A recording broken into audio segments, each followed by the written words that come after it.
ஈஸ்வரியை யாராலையும் திருத்த முடியாது அப்படிங்கிறது நமக்கு தெரிஞ்ச விஷயம்.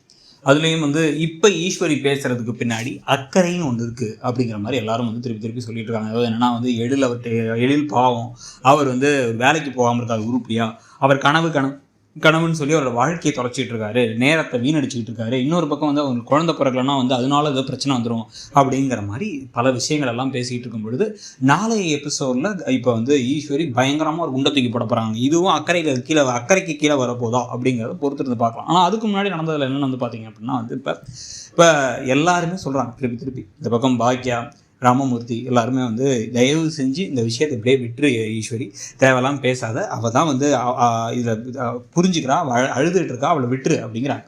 பாக்கியா அதை விட என்ன சொல்கிறாங்க அப்படின்னா தன்னுடைய குழந்தை அப்படி இப்படிலாம் யோசிக்கல அமிர்தாவுக்கு குழந்தை பெற்றுக்கிறதுல விருப்பம் தான். ஆனாலுமே பார்த்தீங்க அப்படின்னா எழில் கொஞ்சம் சாதிச்சுட்டு பெற்றுக்கணும்னு நினைக்கிறாரு. ப்ளஸ் அது மட்டும் இல்லாமல் பார்த்தீங்கன்னா அது அவங்களுடைய வாழ்க்கை. நம்ம ஓரளவு தான் சொல்லலாம், ஒரு கட்டத்துக்கு மேலே சொல்ல முடியாது அப்படின்னா அதெல்லாம் நான் சொல்லி தான் தீர்வேன். நாளைக்கு அந்த கணேஷ் கூட்டு போயிட்டானா என்ன பண்ணுவேன், உனக்கும் ஒரு பிடிப்பு இருக்கணும், பிடிமானம் இருக்கணும், புரியுதா உனக்கு அப்படிங்கிறாங்க. இவங்க ஒரு பொருள் கிடையாது, இவங்க ஒரு பர்சன். இவங்களுக்கு யாரோட பிடிச்சிருக்கோ அவங்க கூட தான் வாழ முடியும். ஒருவேளை அதிகபட்சமாக என்ன பண்ணலாம் அப்படின்னா இந்த கணேஷ் இத்தனை வருஷம் கழிச்சு வந்ததுனால அவர்கிட்ட விவாகரத்தை கொடுத்துட்டு திருப்பி இவங்க கல்யாணம் பண்ணிக்கலாம். அந்த கல்யாணம் செல்லாதுன்னு சொன்னால் கூட அவ்வளோதான் அதிகபட்சம். யாரும் கட்டாயப்படுத்தி இவரோட தான் சேர்ந்து வாழணும்னு சொல்ல முடியாது. அவன் வந்துருவான், பேய் பிடிச்சி போயிடும் அப்படிங்கிற மாதிரி பேசுறதுனா அந்த முட்டாள்தனமான பேச்சு. இதையும் தெளிவாக அந்த வீட்டில் யாரும் பேச மாட்டாங்க. அழுதுகிட்டே அமிர்தா போன அப்புறம் நீங்கள்லாம் வெட்டு ஒன்று துண்டுன்னு பேச மாட்டீங்க, அதனால தான் நான் பேசுகிறேன், நான் தான் பேச வேண்டியிருக்கு. இந்த வீட்டில் ஒருத்தராச்சும் பேசணும்ல, அவன் பண்ணுற தப்பெல்லாம் எடுத்து சொல்லணும்ல, இவங்களுக்கு இவங்க நல்லதுக்கு தானே நம்ம சொல்கிறோம் அப்படின்னு சொல்லிட்டு ஏதாச்சும் ஓவர் பேச்சு பேசிகிட்டு இருக்காங்க. ஜெயிலேன்னு இருந்துருக்கலாமா அப்படிங்கிறதான் நமக்கு திருப்பி தோன்ற விஷயம். உடனே இப்போ நேரம் என்ன நடக்குது, பாக்கியா மேலே போய் அமிர்தாவை சரி பண்ண பார்க்குறாங்க. அமிர்தா தயவு செஞ்சு இதை மனசில் எடுத்துக்காத, நம்ம பாட்டி தானே அப்படின்னா அவங்க அப்படி தான் அவங்களுக்கு மனசை ஒன்று நினப்பாங்க, வெளில சொல்லும் போது வேறு மாதிரி சொல்லிடுவாங்க அப்படிங்கிறாங்க. ஏன் பித்து பிடிச்சிருக்காங்க பாட்டிக்கு, இல்லை உங்கள் மாமியாருக்கு எதுவும் பைத்தியமா, மனசில் ஒன்று நினச்சா வெளில வரும்போது வேற துப்புது அப்படின்னா டாக்டர்கிட்ட கூட்டு போய் பாருங்கள், அதுக்கு இவங்கெல்லாம் ஏன் கஷ்டப்படணும். ஸோ இந்த மாதிரிலாம் தனங்களை பண்ணிட்டு இருக்கும்போது அமிர்தா கேட்குறாங்க, என்ன கல்யாணம் பண்ணலன்னா அவருக்கு அந்த ப்ரொடியூசர் பொண்ணு கிடச்சிருக்கும், அவரோட வாழ்க்கை செட்டில் ஆகிருக்கும், அவங்க கூட குழந்தை பெற்றுருந்துருக்கலாம், அப்படி தானே, அப்புறம் எதுக்கு நான் இருக்கேன், நான் பேசாமல் கிளம்பி போயிடுறேன், இந்த இடத்த விட்டு எங்கேயாவது போயிடலான்னு தோணுது, எனக்கு மொத்தமாக ஏன் கிளம்பி போயிடலான்னு தோணுதுன்னு அவங்க சொல்கிறாங்க. நியாயம்தான்.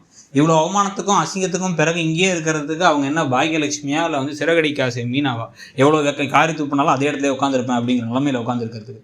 ஸோ இப்போ இந்த சமயத்தில் தான் பார்த்தீங்க அப்படின்னா சரி ஓகே, இப்போ அமிர்தா நீ இதெல்லாம் இதை பற்றி யோசிக்காது, நாங்களாம் உனக்கு உறுதுணையாக இருக்கோம், பாட்டியை பற்றி பேசாத, ஆனால் பாட்டி பேச மாட்டாங்கன்னு சொல்ல, பாட்டி பேசினா கண்டுக்காம விட்டுரு அப்படிங்கிறாங்க. அது எப்படி கண்டுக்காம விட முடியும், ஒவ்வொரு வார்த்தையும் குத்துற மாதிரி வார்த்தை. இதெல்லாம் யோசிச்சுட்டு அமிர்தா நேராக கிளம்பி கோயிலுக்கு போயிடுறாங்க. கோயிலுக்கு எழிலில் வர வச்சிடறாங்க. வர வச்சதுக்கப்புறமா எழில் என்னாச்சு ஏதாச்சுன்னு கேட்டு முகம் லைட்டாக மாறிருங்கிறத புரிஞ்சுக்கிறாரு. என்ன பிரச்சனைன்னு கேட்டால் அவங்க ஒன்றும் பிரச்சனை இல்லை, ஆனால் என்ன பண்ணலாம் அப்படின்னா நான் கொஞ்சம் நாளைக்கு கிளம்பி எங்கள் அம்மா வீட்டுக்கு போகிறேன், கொஞ்சம் நாளைக்கு நானும் நிலாவும் அங்கே போயிருக்கோம் அப்படிங்கிறாங்க. ஏன் கொஞ்சம் நாளைக்கு அப்படின்னா, இல்லை கொஞ்சம் நாளைக்கு அம்மா கூட இருக்கேன் அப்படின்னா, அம்மாவுக்கு இது உடம்பு சரியில்லையா அப்படின்னா, அதெல்லாம் இல்லைங்கிறாங்க.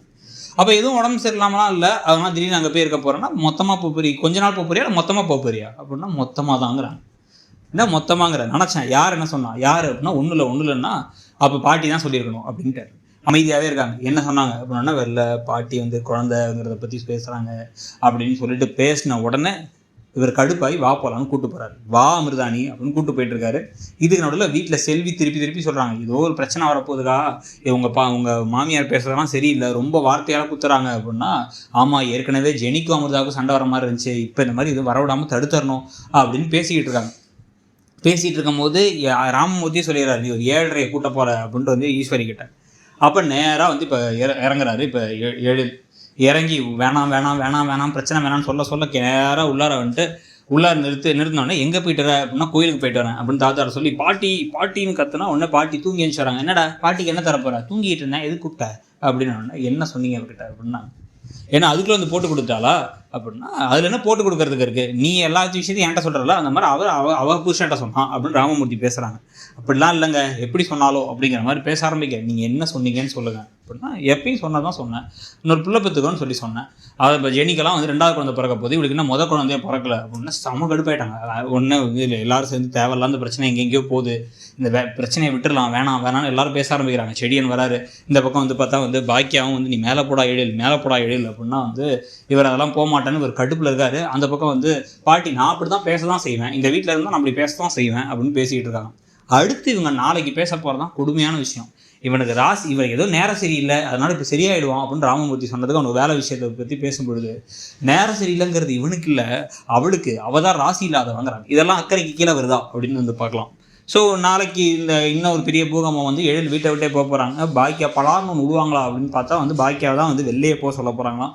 என்ன குடும்ப சரடாதுங்கிற மாதிரி இருக்குது. உங்களுக்கு என்ன தோணுதுங்கிறத சொல்லுங்கள். தேங்க்யூ.